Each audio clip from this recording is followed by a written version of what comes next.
မင်္ဂလာပါရှင်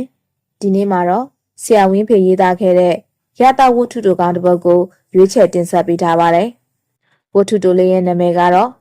မြင့်မှန်လို့အမည်ရပါတယ်ရှင်နားဆင်ခန်းစားပေးကြပါအောင်ရှင်မြင့်မှန်ဟောအတော်ပဲမောင်ချူလာတို့ဒီမှာဘယ်နှယောက်လဲမောင်တန်းပါနဲ့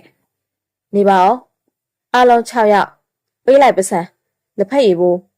မောင်ရင်မှာတဲ့မြင့်မှန်ကိုဝယ်ခဲ့ပြီဝမ်းသာလိုက်တာကြောက်မြစ်စစ်အဝေးမုံမုံနေတာကြားလာပြီ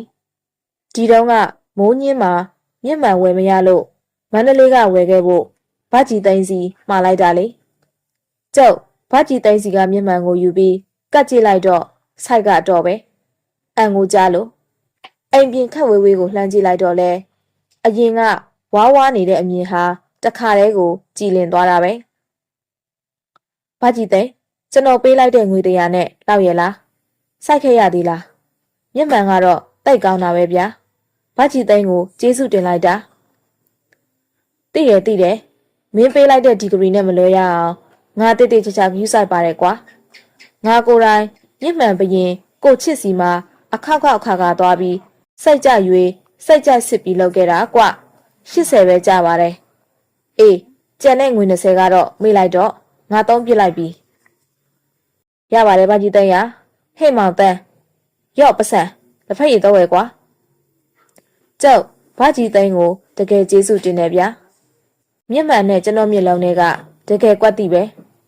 ပတ်ဝန်းကျင်ကိုကြည့်ရတာတကယ်ကိုအခုမှအားရပါရပြန်ဖြစ်လာတယ်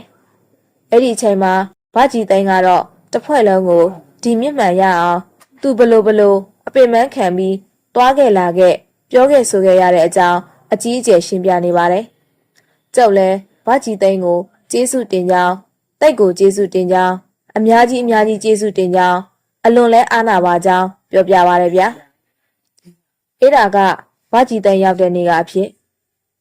နောက်နေ့ကျတော့ဒေါ်လာမယ်တို့အလှူမှာဗကြီးသိန်းနဲ့ပြန်ဆောင်တယ်။ကျုပ်ကလည်းသူဝယ်လာတဲ့မြင့်မှန်နဲ့စတိုင်ကိုကြားလို့ပေါ့ဗျာအလှလာတဲ့ဧည့်သည်တွေကလည်းအတော့ကိုစီတဲ့ဗျဗကြီးသိန်းကကျုပ်ကိုလည်းမြင်ရောဝမ်းသာအားရလှမ်းခေါ်ပြီး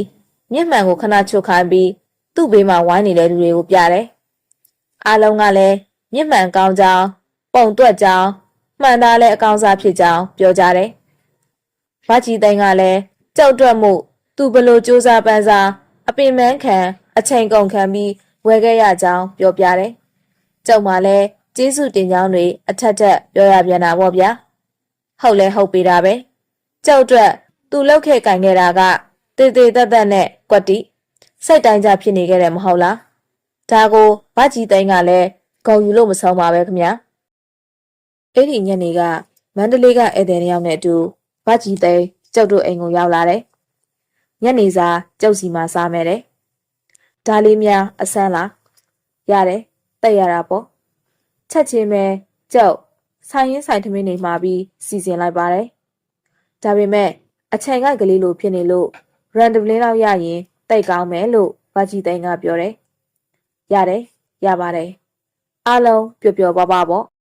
ကျုပ်ချက်ချင်းပဲပြေးဝယ်ခိုင်းလိုက်ပါတယ်အမီးတောင်ထပ်ဝယ်လိုက်သေးတယ်ရေခဲဆော်တာလဲအပြည့်စုံဒါပေမဲ့တောက်ကနီးကြမှကျုပ်စိတ်ထဲမှာတခုအောက်သွားတယ်။ကဲကိုလူတို့ချကြဘာမှအာမနာနဲ့မောင်ချူးဆိုတာကကျုပ်နဲ့တိတ်ရင်နဲ့ပြီးတော့ဒီတစ်ခေါက်သူ့အတွက်ကျုပ်ကမြင့်မှန်တလက်ဝဲခဲ့ရတာဗျ။ဒီမြင့်မှန်မရှိရင်ဒီလူကအကမ်းပဲ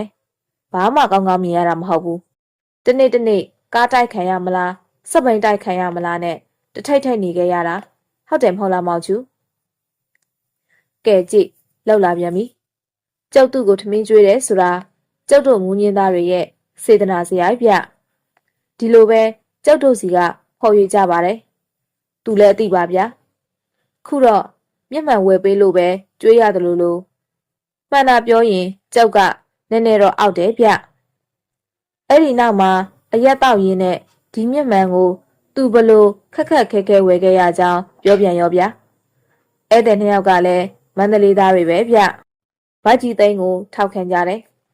မန္တလေးမှာကိုအ အခုတလောမျက်မှန်ရှားကြောင်းဝယ်ရခတ်ကြောင်းဈေးကြီးနေကြောင်းကျုပ်အနေနဲ့ရတာတော့ကြောင်းကံကောင်းကြောင်းပေါ့ဗျာလောက်ကြတာလေကျုပ်ကလည်းအိမ်တယ်မဟုတ်လားခေါင်းတညိမ့်ညိမ့်နဲ့မပြုံးချင်ပဲလဲပြုံးတာရကျေးဇူးတင်ကြောင်းတွေလဲထပ်ပြောရနဲ့စိတ်မပါပဲလုပ်နေရတယ်ဗျာကျုပ်ဒုက္ခကိုခမည်းတော်စဉ်းစားကြည့်ရင်သိနိုင်ပါတယ်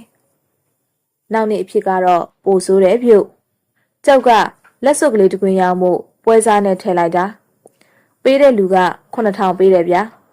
အဲ့ဒါကိုဗကြီးသိန်းကသူကြိုက်တယ်ဆိုပြီး6000နဲ့ဖြတ်ယူလိုက်တဲ့ပွဲစားကကျုပ်သဘောကိုပြန်မေးပါအောင်မယ်ပြောစရာမလိုပါဘူးတဲ့မောင်ချူးကိုပိုင်ပါတယ်တဲ့ဒီတစ်ခေါက်မောင်ချူးအတွက်မျက်မှန်ဝယ်ခဲ့လို့မောင်ချူးကသူ့ကိုဘလို့ကျေးဇူးဆက်ရမှန်းတော့မသိအောင်ဖြစ်နေတာတဲ့ကဲထားတော့ကျုပ်ကအဲ့ဒီလက်စွပ်ကို4000နဲ့ဝယ်ထားတာပါ6000ဆိုလဲသူကြိုက်တယ်ဆိုရင်သူ့အတွက်ဆိုရင်ဖြစ်ပါသေးတယ်ခုတော့ပစ္စည်းကိုမန္တလေးရောက်အောင်တော့မဆောက်ဘူးမိုးညင်းမာတင်8000နဲ့ပြန်ရောက်လိုက်တယ်တဲ့ဗျာကဲကောင်းကြရောအဖိတ်နေ့ကတော့ဈေးထိုက်ကလက်ဖက်ရည်ဆိုင်မှာဗကြီးသိန်းနဲ့ကြောက်ပွဲစားတတိုက်ထိုင်နေကြတာမြင်လို့ကြပြကြရာဈေးမြောက်ဘက်ကပတ်ပြီးလစ်ခဲ့ရတယ်ကျုပ်ကိုမြင်သွားရင်သိတယ်မဟုတ်လားဘယ်လွယ်လိုက်မလဲဒီမျက်မှန်အကြောင်းကိုပြောအောင်မယ်ကျုပ်ကလည်းကျေးဇူးတင်ကြောင်းပြောရအောင်မယ်သူ့ကိုမပြောနဲ့ကျုပ်ကိုကျုပ်တောင်နားကြပြင်းကတ်တယ်ဗျာကျုပ်ရှောင်ပါတယ်ဗကြီးသိန်းနဲ့မတွေ့အောင်အလွန်သတိထားပါတယ်ကြောက်ပွဲစားပြီးသူကတမြို့လုံးကိုရှောက်သွားနေတာဗျ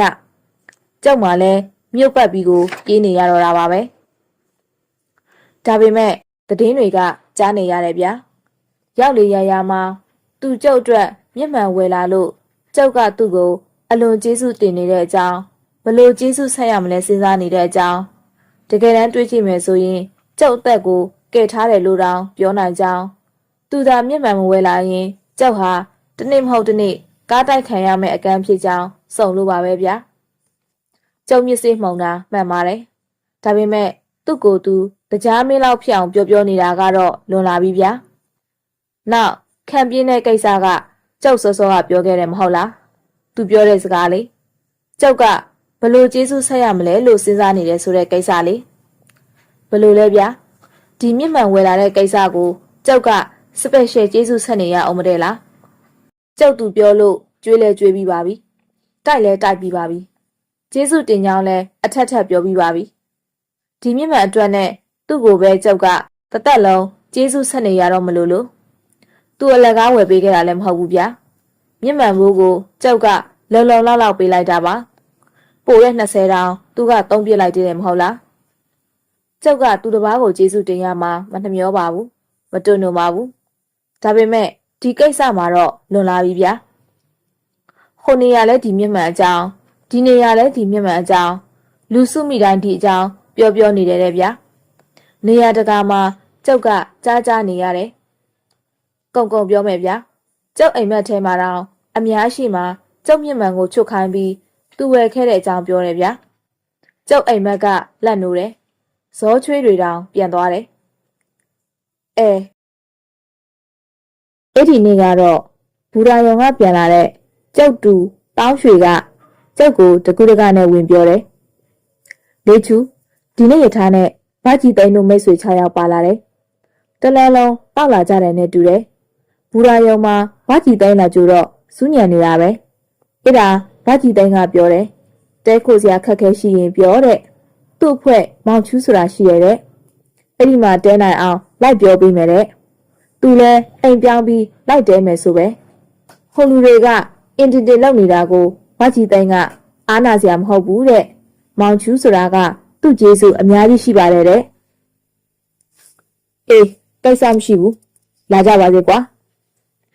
ကျုပ်အတွက်အနေရရှိလို့လာပြောရှာတဲ့တောင်းရွှေတောင်အတော်အံ့ဩသွားတယ်ပြီးတော့နှုတ်ဆက်ပြီးထွက်သွားတယ်ယထာဆိုင်ပြီးလို့2 နာရီလောက်ကြာတယ်ဗကြီးသိန်းတို့ပေါ်မလာကြဘူးနောက်မှသိရတာပါအရက်ဆိုင်မှာဝင်တောက်နေကြတာတဲ့ဘလောက်ကြီးညိုစရာကောင်းတဲ့လူတွေလဲညနေ4 နာရီလောက်ကြာမှဗကြီးသိန်းနဲ့ဧည့်သည်6ယောက်ကျုပ်အိမ်ရှိကိုရောက်လာကြတယ်အတော်မူးနေကြပြီ